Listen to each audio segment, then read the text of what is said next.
mahal na tagapanood at kayo ay nanonood dito sa aking channel na XJW Freedom Fighter.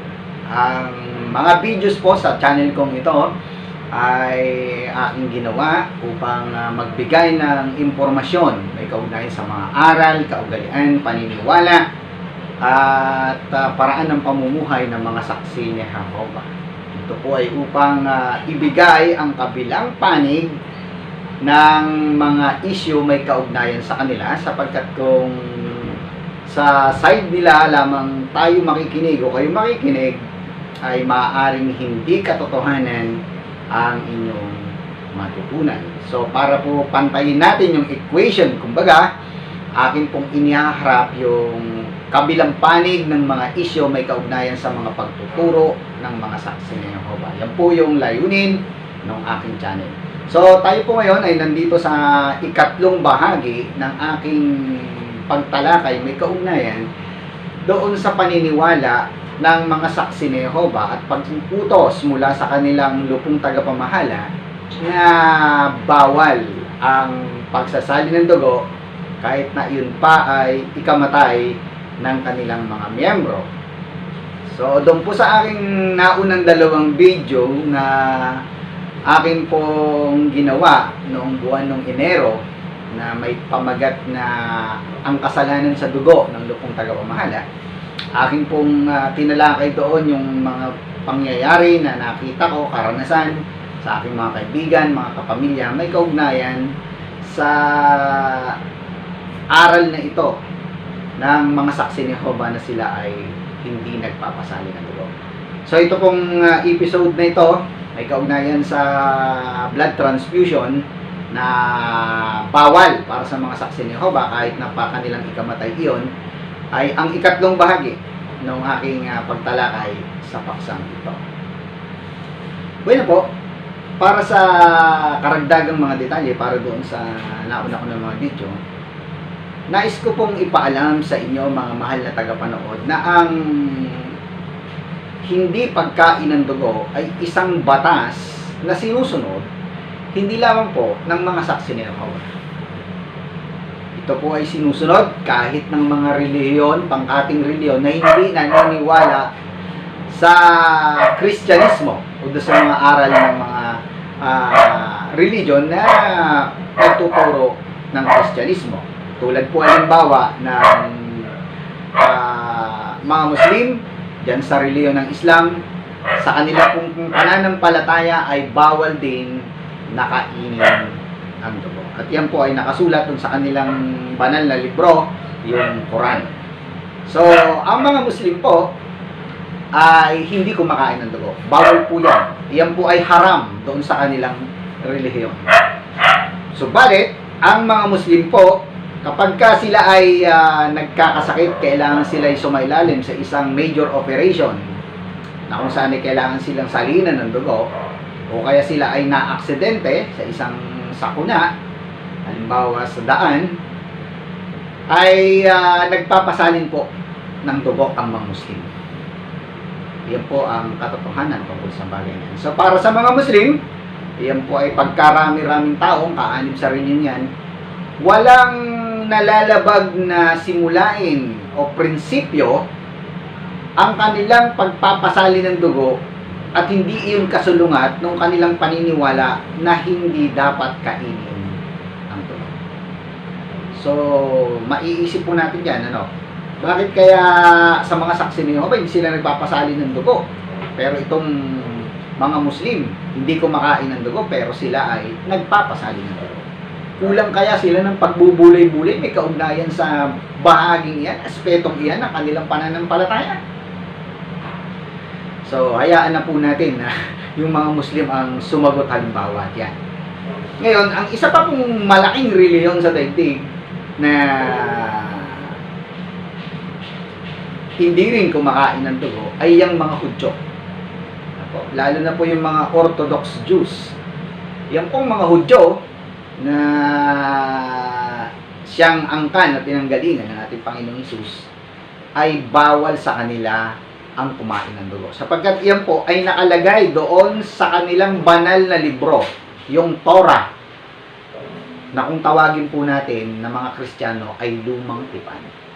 Yan ay binigay yan sa ating ninuno na si Noe at muling ipinag-utos ng Diyos sa kanilang pamagitan ng kanilang propetang si Moises. Gaya na nga po ng tinalakay ko dun sa nauna kong video na nandoon sa Levitico, Kabanata 17, mga talatang 10 hanggang 14. At sa iba pang bahagi ng aklat ng Deuteronomy.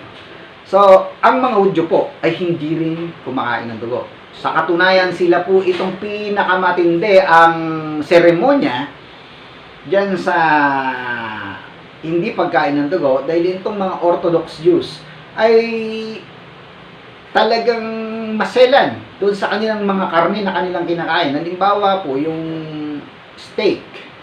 Pag nakita nila, yung prepare nila yun, hindi pwede na may mga ugat, malalaking ugat doon na mayroong mga dugo, na muong dugo, aalisin po nila yon doon sa kanilang karne upang maging kosher yung kanilang ulam. Yung pintawag nila doon sa mga bagay na allowed para sa kanilang reliyon na kainin yung kosher. Kung sa Muslim ay halal, sa mga Hudyo ay kosher.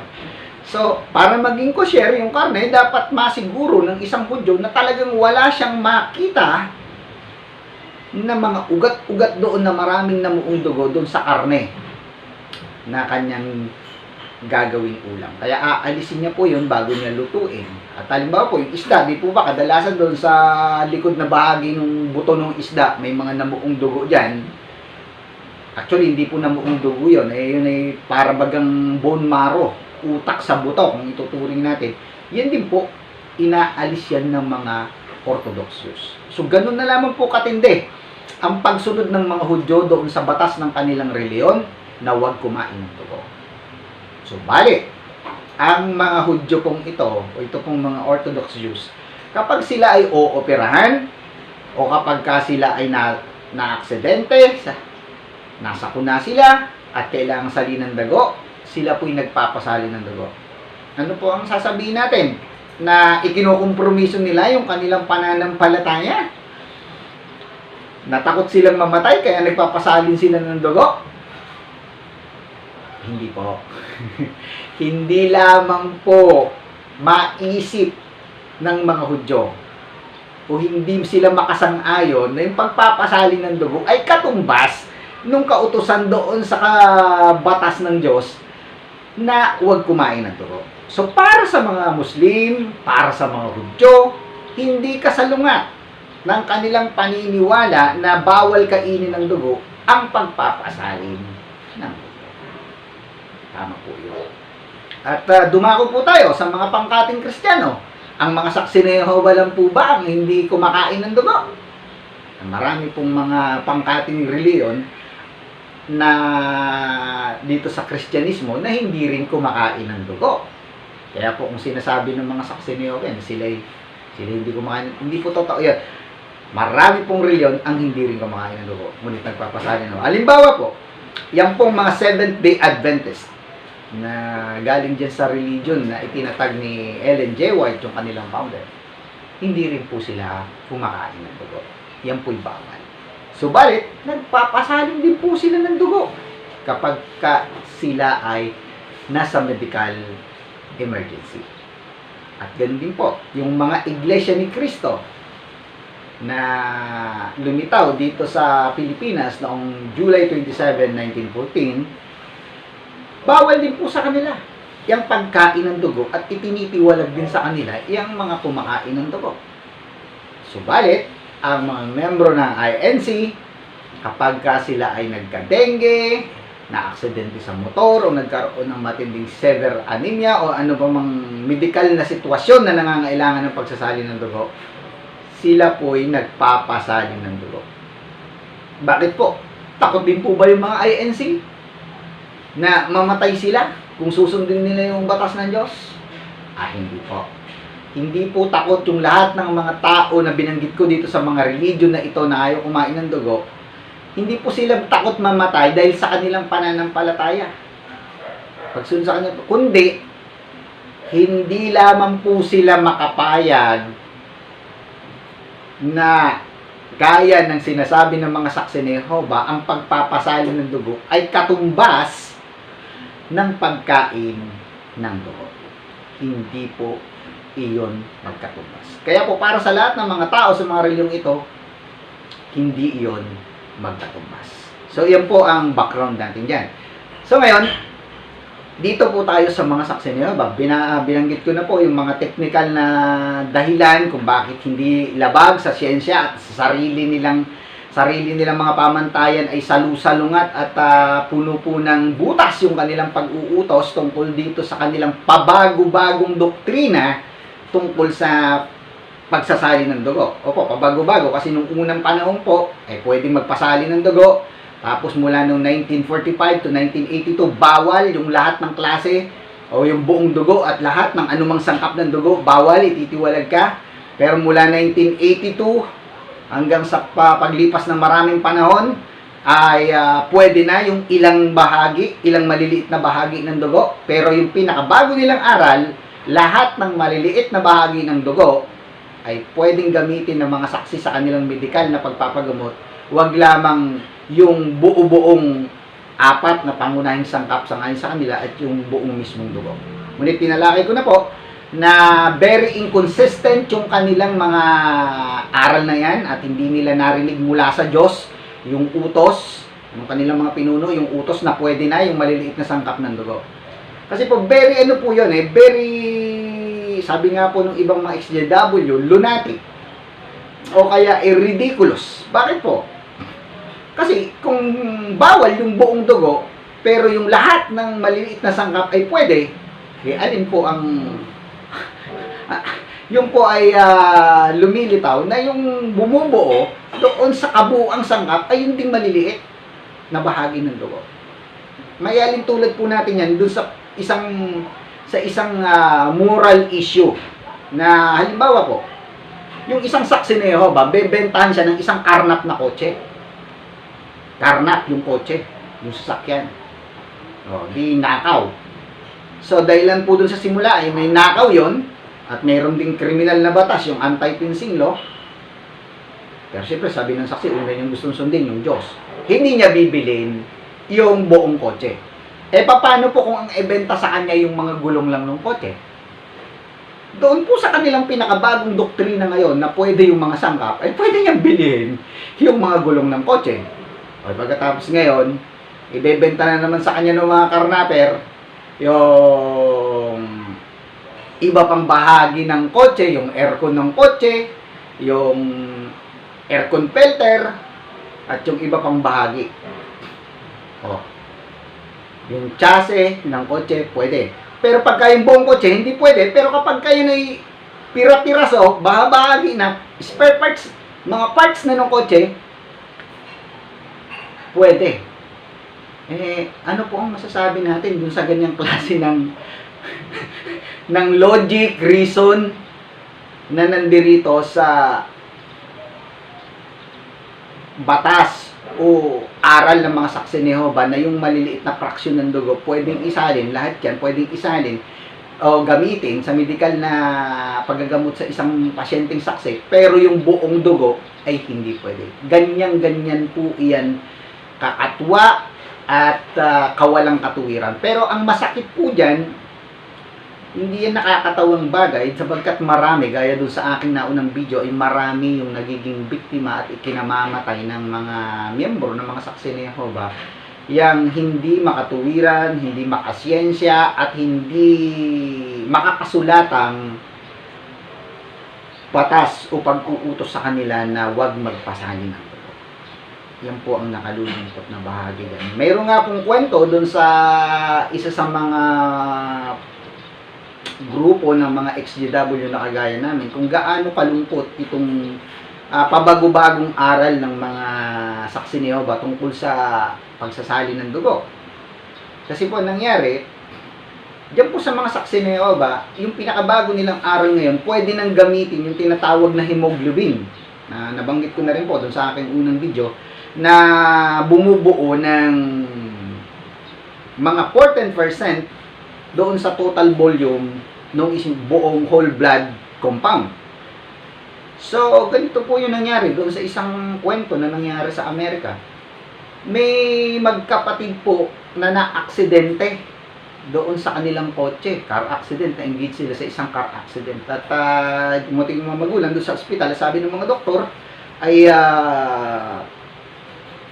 kailangan salina ng dugo yung magkapatid, hindi ikamamatay nila yon.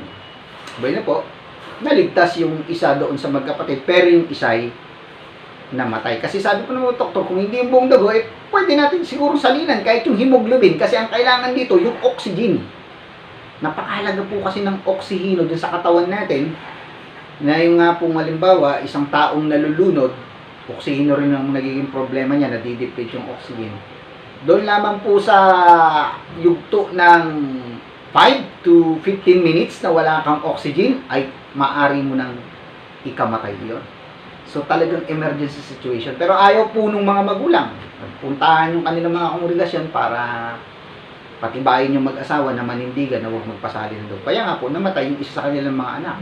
Pero ang nakalulungkot po, pagkalipas lamang ng ilang araw, mga 2 araw, ilang araw, wala pang 1 linggo, lumitaw ngayon yung bagong aral ng mga saksi ni Jehovah na pwedeng nang gamitin yung hemoglobin. Kung kayo po ang nasa kalagayan ng mga magulang na ito, ano ang masasabi nyo dyan sa ganyan klase ng pabago-bagong aral, di makatuwiran, di makakasulatang aral o pagtuturo na ikinamatay ng inyong anak? Ano ba, sasalinan mo, pwede na palang salinan ng hemoglobin yung kanilang anak, pero hindi na pwede dahil sa, wala na rin kwenta, dahil sa malamig ng bangkay yung kanilang anak na lalaki. So, ganyan po kalungkot yan. So, ngayon po, dito sa episode na ito, nais ko ring idagdag yung naging personal na karanasan ko at nung aking asawa. Nung kinakausap ko yung mga consultant na gagamot sa kanya, yung mga dalubhasang doktor na gagamot sa kanya na huwag gagamit ng dugo. Sapagkat nga matindi yung paninindigan ng aking asawa na huwag magpasali ng dugo. Ako po, alam kong mali yung doktrinang yan noong mga oras na yun, alam ko na. At kung ako lamang ang masusunod, gusto kong pasalinan ng dugo yung aking asawa, ngunit hindi ko po iginiit sa kanya yung aking bagong natuklasang mga impormasyon sapagkat iginagalang ko po yung kanyang pasya. So, sinuportahan ko po siya, kinausap namin mga doktor. At ito pong 3 doktor na to, na iba't ibang consultant na nakausap namin, ay nagsabi sa amin. Yung sabi ko nga po, gagamit ng erythropoietin, yung pong EPO, isang hormone na i-recommenda palagi ng mga saksi ni Jehovah doon sa kanilang mga propaganda videos at mga literatura na tinatalakay sa kanilang mga pulong na gamitin kapag nangangailangan ng pagsasali ng dugo. Bueno po, ganito yan. Kapag ka bumangon po yung issue na ang pangangailangan sa pagsasali ng dugo, lumilitaw po na yun ay isang emergency case. Kasi usually, ito pong mga doktor, kapag ka hindi naman po emergency ang case, re-resetahan ka na lamang nila ng mga suplemento, maaaring iinumin o kaya i-inject nila sa iyo, yung mga kagaya po ng mga iron supplement para makarecover ka o kaya gagamutin yung underlying condition kung bakit mababa yung hemoglobin mo. Pero kung emergency po ang case, ibig sabihin ay talagang naghahabol ng oras, ang mga doktor ay magre-recommenda ngayon ng pagsasalin ng dugo. Yan ang kanilang i-recommenda na blood transfusion na gagawin para mailigtas ang buhay ng pasyente. So, ang sabi po sa akin ng mga doktor, yung halimbawa na sinasabi na erythropoietin, oo, gagamit tayo, sabi niya. Pero sa kalagayan ng asawa, matagal nang depleted yung kanyang oxygen volume, kasi yung kanyang hemoglobin ay bagsak na bagsak. Mababa pa sa kalahati ng normal level. So, anumang oras ay maaari siyang mamatay. Hindi po sila nananakot. Yun po ay isang katotohanang medical, sa medical na siyensya. So, totoo po yun. So, talaga pong hindi ako makatulog. Ako po'y halos buong magdamag, nananalangin na lamang na sana huwag mangyari sa aking asawa habang nagsaksak kami o naggumagamit kami, nagpapa-injection siya, ng erythropoietin. Bakit po hindi ako makatulog at ako'y nababahala ng ganun na lamang para sa kaligtasan ng buhay ng aking asawa? Kasi po sinabi sa akin ng mga manggagamot, ng mga doktor, na yung erythropoietin, mula doon sa panahon na ikaw ay nag-inject niyan, hanggang doon sa panahon na umepekto o gumana na yung epekto niyan para matamo yung pakinabang, yung benefits ng iyong katawan, yan po ay mangangailangan ng minimum na 3 linggo, 3 weeks, bago makita sa katawan yung epekto. So, isipin nyo po, kung depleted na ang dugo mo at 5 to 15 minutes ay maaari mong ikamatay, tapos ay maghihintay ka ng 3 linggo bago mo makita yung pag-epekto nitong gamot na kung tawagin ay erythropoietin, ay maaaring mamatay ang iyong pasyente. Dahil sa alam ko yan, ako po'y nagdanas ng napakatinding mental torture at emotional anguish dito sa kalagayan ng aking asawa. Sobrang paghihirap po yung aking natanong. Lalo't lalo na alam ko na hindi naman tama at hindi naman totoo at makatuwiran at hindi naman galing sa Panginoon ang pag-uutos na ipagbawal ang pagsasali ng dugo. Ganyan po ang aking pinagdaanan. So yan po. Kaya po, yung inire-recommenda doon sa mga propagandang video ng mga saksi ni Jehovah, yung erythropoietin, doon sa mga emergency situation na nangangailangan ng pagsalin dugo, isa po yung mapandayang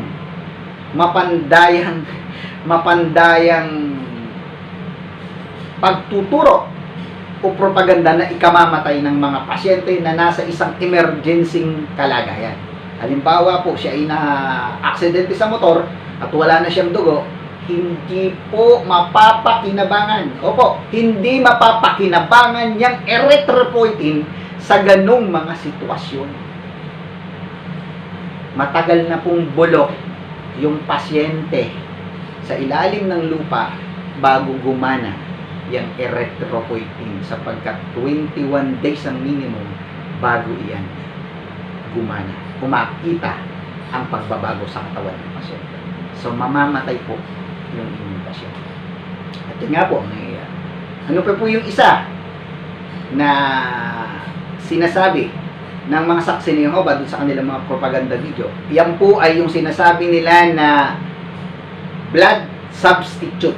Ang tawag po kasi nila dito sa mga produktong ito ay blood substitute. Pero sinabi po sa akin noong doktor, si Rojano, na gumamot sa aking asawa at nag-offer sa aking asawa, na ang katotohanan hanggang sa panahong ito, gaano man kasulong kaprogreso yung medical science, wala pa pong naiimbento. Opo, wala pang naiimbento na substitute. Yung po ang mismong sinabi sa amin, doktor. Wala pang naiimbento na substitute compound ang tao para maging kahalili ng pulang dugo na nagdadala ng oksihino sa katawan. Wala pong ganon. Pero yan po ang itinuturo ng pamunuan ng mga saksi ni Jehovah sa kanilang mga miyembro, na mayroong mga blood substitute kapag sila'y nangangailangan ng dugo sa mga emergency situation. Halimbawa po, yung tinatawag nilang mga saline solution. Ano po yung mga yun? Ang generic name po nun ay plasma volume expanders. Ano pong ibig sabihin? Yung pong plasma. Plasma po yan, hindi po lang dugo. Ang pinaparami yung volume, may expand, may volume. Para po yung puso, kapag ka nag-pump siya nung liquid doon sa ating katawan, which is yun nga pong dugo, ay mayroong enough liquid siyang maipapump. Pero kahit na po napakaraming plasma volume expander doon sa sirkulasyon ng katawan ng isang tao, kung wala pong oxygen yon, nakagaya ng hemoglobin na nandoon sa pulong dugo, mamamatay po at titigil sa pag-function ang mga major vital organs ng ating katawan at magkakaroon ang tao ng tinatawag na multiple organ failure na magdudulot sa kanya ng dagling kamatayan. So yan po ang katotohanan diyan sa tinatawag ng mga saksi ni Jehovah na blood substitute. Yung pong aking mga doktor ng aking asawa ang nagsabi na walang naiimbento pa, nahahalili dyan sa pulang dugo na nagdadala ng hemoglobin na siyang may dala ng oxygen sa katawan ng isang tao. So yan po ay isang uri ng pandaraya. So, nais ko po rin banggitin yung isa pang punto doon sa kasulatan na kung saan ay magbibigay sa atin ng insight sa kung yung bang pagsasali ng dugo ay walang exemption. Kasi nga po, doon sa gawa, Kabanata 15, mga talatang 21 at 22, at ganoon din po sa mga talatang 28 at 29, may apat na bagay pong tinukoy doon, yung mga matatandang lalaki sa Jerusalem at saka yung mga apostol na dapat iwasan ng mga Kristiyano. Yung po ay yung pakikiapid, yung pong mga bagay na binigti, o yung mga hayop na nabigti, hindi sabihin din nakatulong dugo, yung pong dugo, at yung pong mga pagkain inihain sa mga Diyos-Diyosan. So, kung iiwasan po nila itong mga bagay na ito, magiging ikabubuti nila, ang sabi ng mga apostol. Subalit, kung papansinin po natin, yung bagay na binanggit ng mga apostol at ng mga matatandang lalaki sa Jerusalem, yung narito sa Gawa, Kabanata 15, 28 at 29, na sabi nila rito na patuloy na umiwas sa mga bagay na inihain sa mga idolo at sa dugo at sa mga bagay na binigti at sa pakiapi. Yan. Yun po yung apat na bagay. So, ang tanong po, wala po bang exemption dyan sa pag-uutos na yan? At ano po yung background? Kung ating pong titingnan, yung nagdirito sa Unang Korinto, Kabanata 8, mga talatang 4, pagkatapos ay sa 7 hanggang sa talatang 9, magkakaroon po tayo ng insight tungkol dyan sa sinasabi nila. Na halimbawa, sabihin na natin na tama yung mga saksi na yung pagsasalin ng dugo ay katumbas ng pagkain ng dugo. Pero ang totoo po ay hindi. Pero sabihin na natin na ganun nga. Patulan natin sila doon. Bigyan natin halimbawa ng partida. Ganito po ang sabi ni Apostol Pablo doon sa Unang Korinto, Kabanata 8, talatang 4. Sabi niya po, ngayon may kinalaman sa pagkain ng mga pagkain inihandog sa mga idolo. Alam natin na ang isang idolo ay walang anuman sa sanglibutan at na walang Diyos maliban sa isa. Yung pong salitang walang anuman dito, salin po ito ng mga saksi. Doon sa ibang mga salin ay wala naman talagang ganong mga Diyos. O, yung mga idolo ay hindi naman talaga totoong umiiral. Non-existent naman talaga sila. Yan ang punto ni Pablo. Ngayon po, doon sa 7, ganito ang sabi niya. Gayunman, hindi taglay ng lahat ng tao ang kaalamang ito. Ang tinutukoy niya po, yung nandoon sa 5 hanggang 6 na may iisang Diyos lamang at Panginoon. Kaya sabi niya, hindi taglay yan ng lahat ng tao. Palibasay na mihasa sa idolo hanggang sa ngayon ay kumakain ng pagkain na parang inihain ito sa idolo. At ang kanilang budi, palibasay mahina, ay nadungisan. Ngunit ang pagkain ay hindi magtataguyod sa atin sa Diyos. Kung hindi tayo kumakain, hindi tayo nagkukulang. At kung kumakain tayo, wala tayong kapurihan sa ganang atin. Ngunit lagi kayong mag-ingat na sa paano man ang autoridad ninyong ito ay hindi maging katitusuran doon sa mahihina. So ano po ang argumento ni Apostol Pablo dito na nais nating ipunto? Sinasabi niya po na kung kakain tayo, halimbawa ng mga bagay na inahain sa dulo, walang problema yun. Hindi naman talaga totoo yung mga idolo na yan eh. Wala pong parang magic na nandoon sa pagkain na makakasira sa atin sa spiritual. Yun ang punto ni Apostol Pablo, sapagkat alam natin, taglay natin yung tunay na kaalaman, gaya po nung binabanggit niya, hindi natin binasa yung talatang 5 at 6, na may isang Diyos lang naman talaga. So, anong Ngayon, kung ihain ng mga tao sa idolo yan, hindi yan makasasama sa atin. Pero ang punto niya, doon sa mga talatang 7 hanggang 9, may mga tao noon kasi sa sinaunang iglesia o sa sinaunang simbahan ng mga Kristiyano na sila'y mga hintil dati.